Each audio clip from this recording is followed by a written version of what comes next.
दोस्तों, आज पेश है पाप का रास्ता। ये कवर चित्र है दोस्तों। विजय एक शिक्षित मगर बेरोजगार युवक था। शायद आज भाग्य में साथ दे जाए और नौकरी मिल जाए।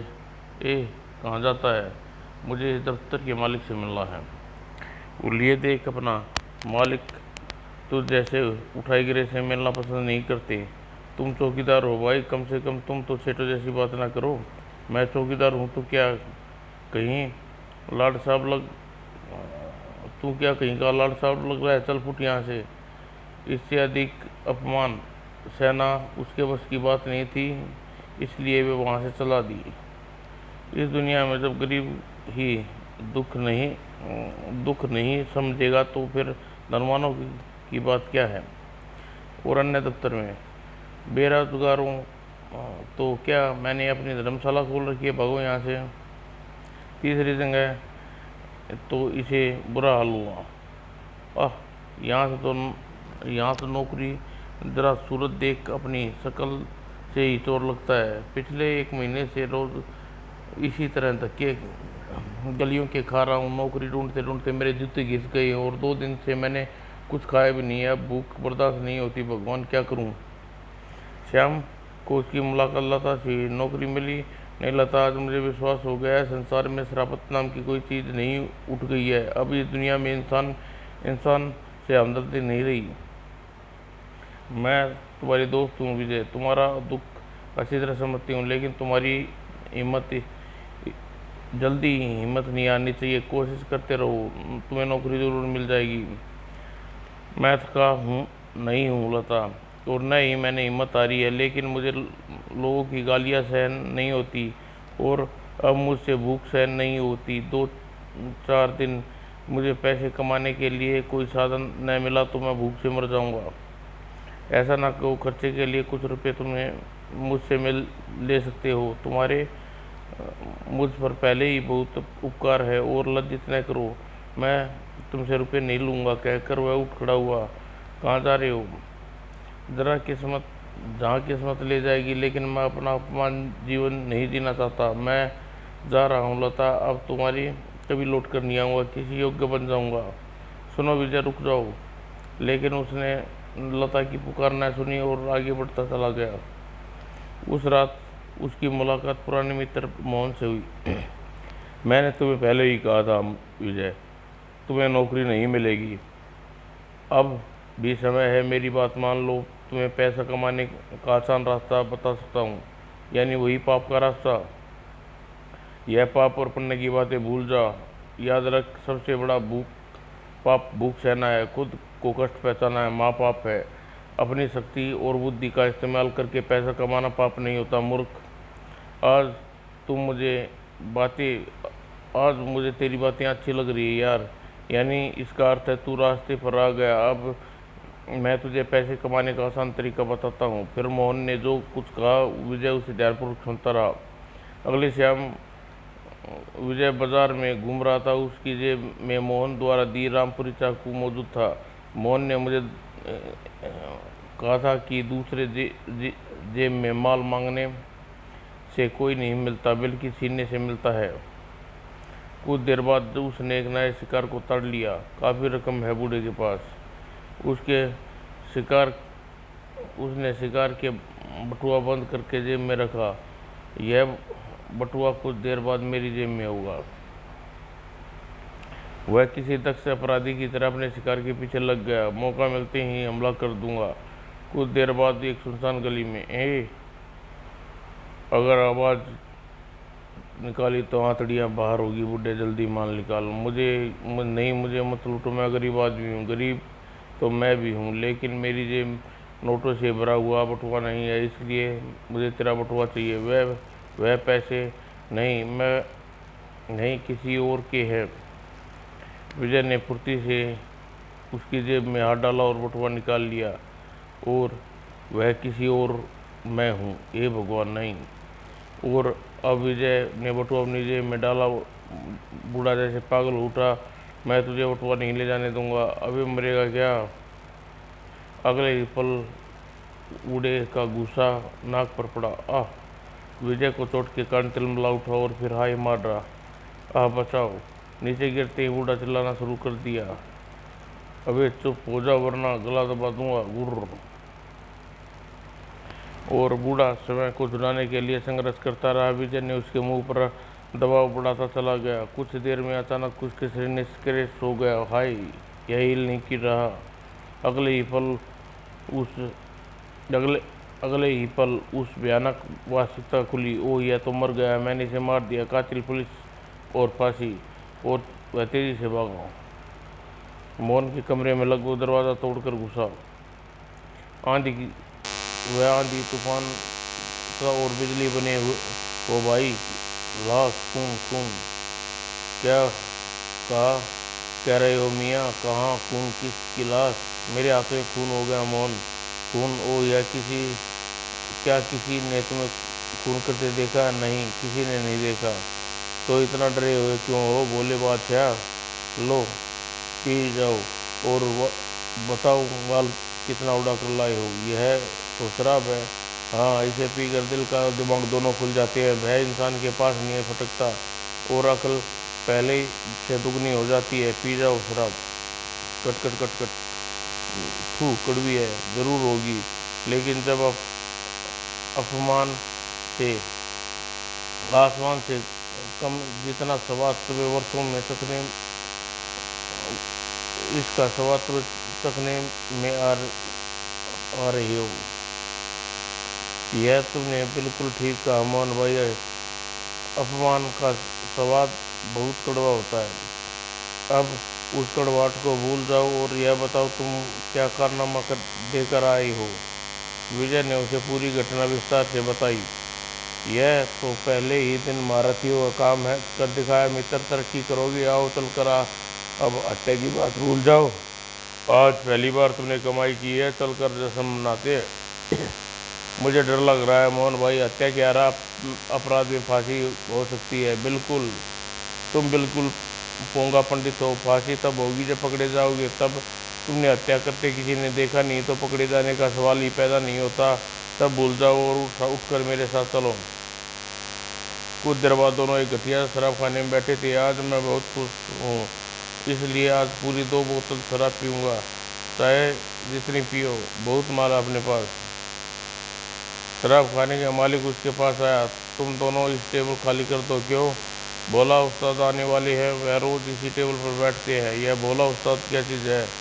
इस इलाके के दादा है। यहाँ उसका सिक्का चलता है। किसी ने उसके सामने यूं करने की हिम्मत नहीं है। तुम दोनों ये टेबल खाली कर दो, उस्ताद आ गए तो नाराज़ हो जाएंगे। चल, तुम अपनी जगह पर जाओ। जब उस्ताद आएगा तब उसके बात करेंगे।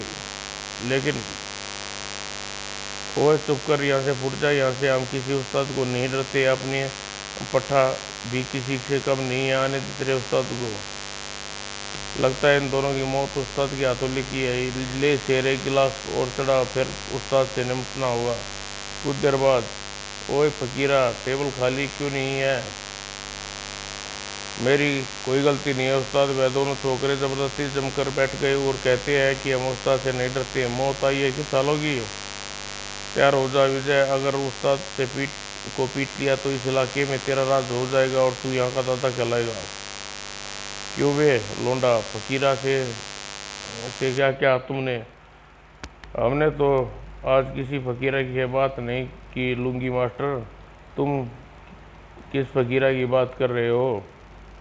अबे, मैं उस फकीरा की बात कर रहा हूँ जो यहाँ का मालिक है।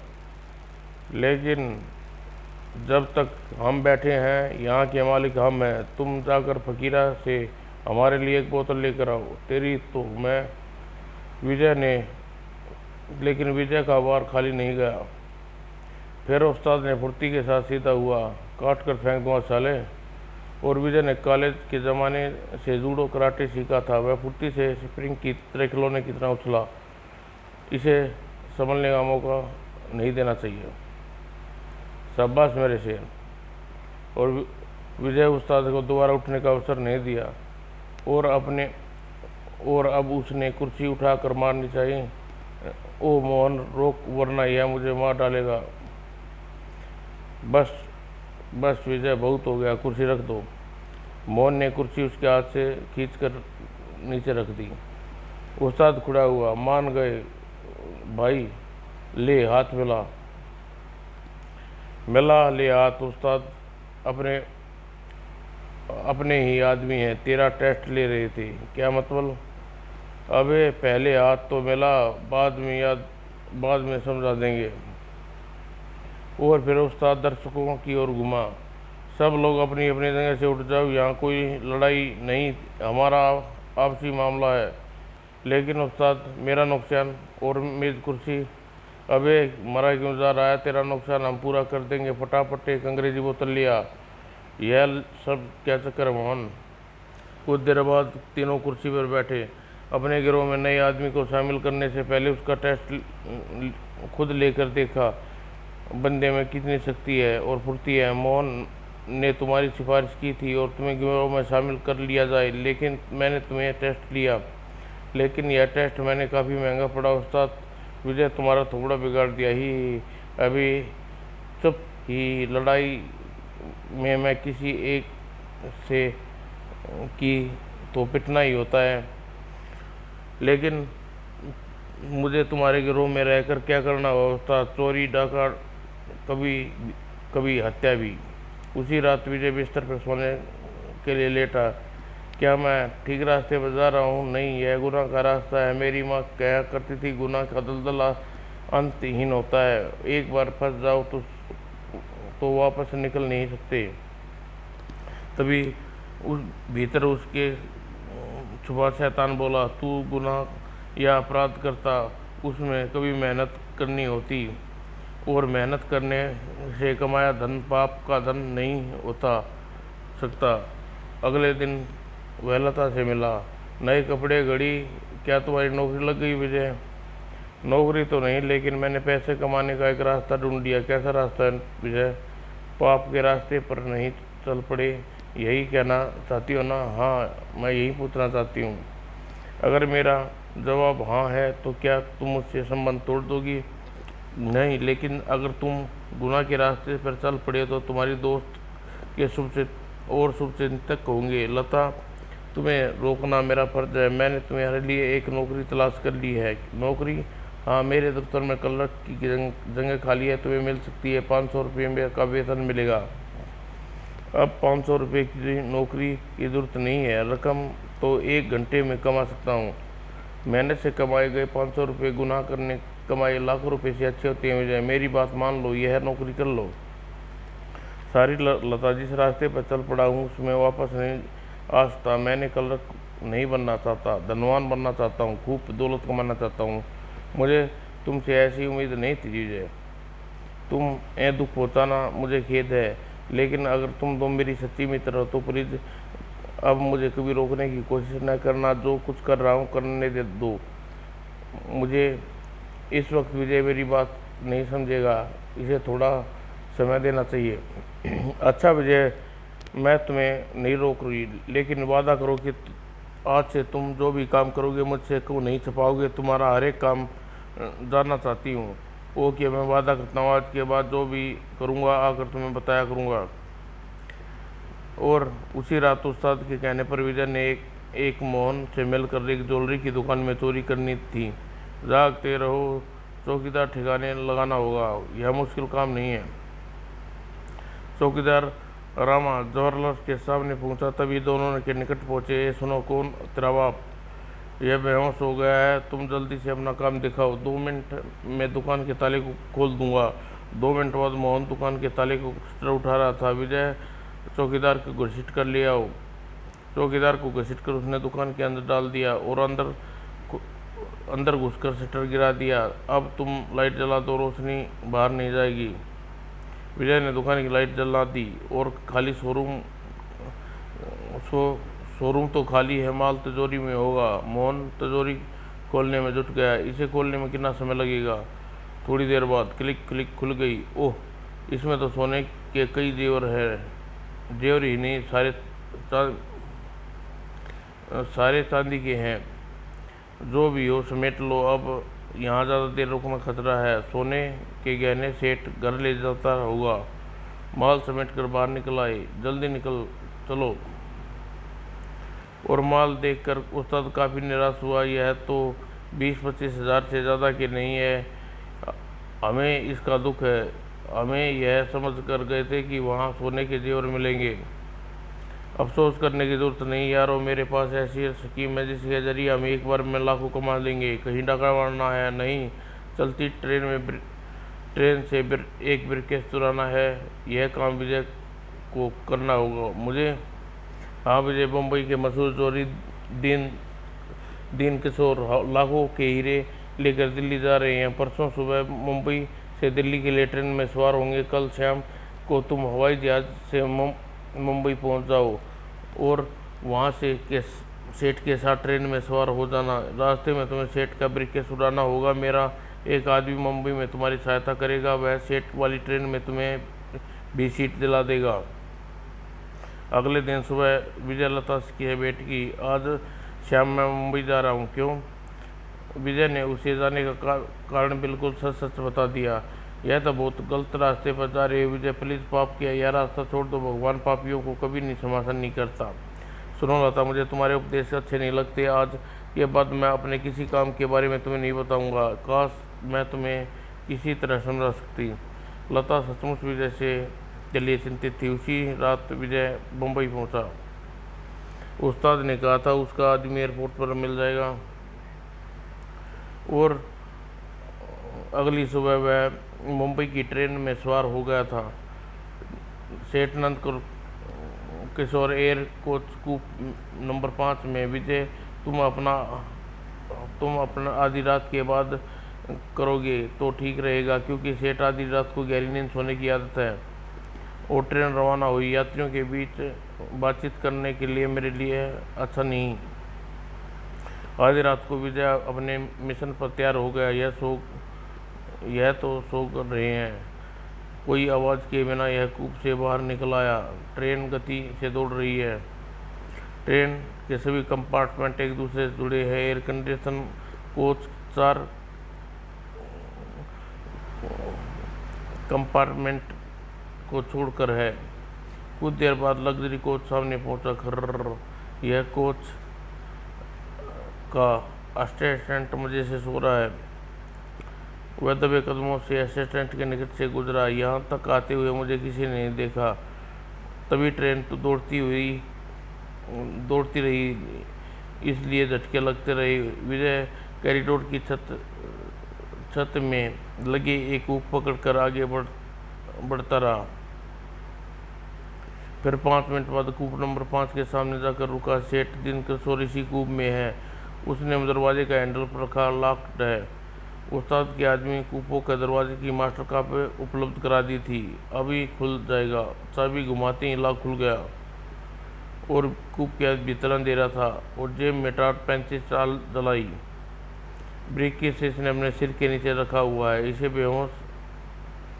अब यह बेहोश हो जाएगा। और 1 मिनट का इंतजार करने के बाद सेठ बाजू में लिटा गया काम से और फिर निर्भर होकर ब्रीफकेस खींच लिया। इसमें लाखों की हीरे है। और टॉर्च बुझाकर वह बाहर निकल आया। और जब वह दरवाज़ा खोल रहा था, कौन हो तुम? यह कंपार्टमेंट का सिक्योरिटी गार्ड था जो घूमता हुआ इधर आ निकला। मिस्टर, विजय ने फुर्ती के साथ घूमा और बेहोश हो गया। एक बार विजय ने सोचा गार्ड को वह वही छोड़ और अपने कंपार्टमेंट चला जाए, पर उसने मस्तिष्क ने कहा इसे खतरा होगा। गार्ड को साथी मेरी तलाश शुरू कर देगा। अब यह ट्रेन दिल्ली से पहले नहीं रुके नहीं। मुझे ट्रेन में ही रुकना होगा। कुछ सोचकर उसने गार्ड का कॉलर पकड़ा। खींचता हुआ बागी के दरवाजे के अंदर और बढ़ा। इस ट्रेन से बाहर फेंक दूंगा। और दरवाजे के निकट पहुंचकर उसने गार्ड को खींचकर दीवार से सटा दिया और फिर दरवाज़ा खोला। दरवाज़ा खुलते ही हवा का एक ज़बरदस्त झोंका आया। उसने एक हाथ से खींचकर गार्ड को धकेल दिया, लेकिन कोशिश में वह खुद भी लड़खड़ा गया और खुद से बचने के लिए दरवाजे पकड़ने की कोशिश में ब्रीफकेस उसके हाथ से निकल गया। और कुछ क्षण बाद नीचे खड़ा रहा। यह क्या हो गया? जिन हीरो के लिए मैंने इतना बड़ा खतरा मोल लिया वह बाहर गिर गए। अब मैं उस्ताद से क्या कहूँगा? वह वह दरवाज़ा बंद करके मरे कदमों से अपने कंपार्टमेंट की ओर बढ़ गया। ब्रिकोस के पीछे ट्रेन से कूद सकता था, लेकिन जान जाने का खतरा था। वह हीरे मेरी जान से अधिक कीमती नहीं थे। वह तीनों उसी तरह सो रहे थे और वह भी अपने बर्थ पर उसने सोचना शुरू किया, सेठ सुबह से पहले होश नहीं आएगा, तब तक ट्रेन दिल्ली पहुंच जाएगी और मैं आराम से उतर जाऊंगा। गार्ड की लाश पहले ही ब्रिकेस पुलिस को मिलेगा, समझेगी गार्ड अपराधी है। ब्रिकेस चुराकर चलती ट्रेन से कूदने के चक्कर में मारा गया। सुबह तक वह जगता रहा और फिर जब ट्रेन दिल्ली स्टेशन में प्रवेश किया तो वह गेट पर पहुंचा। ट्रेन रुकते ही उतर कर गायब हो जाऊंगा। तभी उसकी नज़र प्लेटफार्म पर पड़ी। लगता है इसे मेरी बात का किसी ट्रेन ओह मुझे इसे बता दिया कि किस ट्रेन से लौटूंगा। यह मुझे रिसीव करने आई है। लता उसे देख लिया और ट्रेन रुकते ही लता उसके पास निकट पहुंच गई। तुम आ गई? हाँ, लेकिन तुम यहाँ आने की क्या जरूरत थी? तभी तुम्हें हिरासत में लिया जाता है मिस्टर विजय। यह क्या बदतमीजी है? मुझे किस अपराध में पकड़ा जा रहा है? मुझे मिस लता ने बताया इस ट्रेन में सेठ का ब्रीफकेस गायब किया है। विजय हैरत से लता को देखा। लता, तुमने? हाँ विजय, मुझे क्षमा करो, लेकिन तुम्हारी दोस्त होने के नाते मैंने तुम्हें उचित समझा। मैंने तुम्हें पाप के रास्ते से बहुत दूर तक जाने से पहले ही रोक लिया। कुछ दिनों में सजा काट कर तुम जेल से छूट जाओगे, फिर मिलकर एक नए जीवन की शुरुआत करेंगे। यह लड़की मूर्ख है, मुझे इसे पता नहीं। मैंने 2 हत्याएं कर चुका हूँ और हत्या की सजा सिर्फ मौत होती है और फांसी पर लटकने कर मरना नहीं चाहता। और अगले ही पल दोनों को धकेल कर वह भीड़ को चीरता हुआ भाग निकला। पकड़ो विजय, रुको। गेट से बाहर आकर वह बाहर नहीं जा सकता, रेलवे लाइन पार करनी होगी। प्लेटफार्म से कूदकर रेलवे लाइन की तरफ दौड़ता शुरू कर दिया। पुलिस पीछे आ रही है। मैंने सोचा नहीं था कि इस काम में ये परिस्थिति भी आ सकती है। तभी ट्रेन गुजरने से पहले मुझे लाइन क्रॉस कर लेनी चाहिए, फिर शायद पुलिस की नज़रों से बच जाऊंगा। और ट्रैक पर कदम रखते ही उसे ठोकर लगी। उन्हें पूरी शक्ति लगाकर उठना चाहा, लेकिन असफल रहा और अंत समय में उसके मस्तिष्क ने कहा, पाप के रास्ते का अंत होता है। काश मैंने लता की बात मान ली होती और मेहनत ईमानदारी से कमाई पर ध्यान देता होता। वह इससे अधिक नहीं सोच सका। देखा दोस्तों, पाप के रास्ते पर चलने का अंजाम जीवन में कभी गलत काम करने का निर्णय न लेना चाहिए, कितना ही मजबूर क्यों ना है। वो पाप का फल हमेशा कड़वा होता है।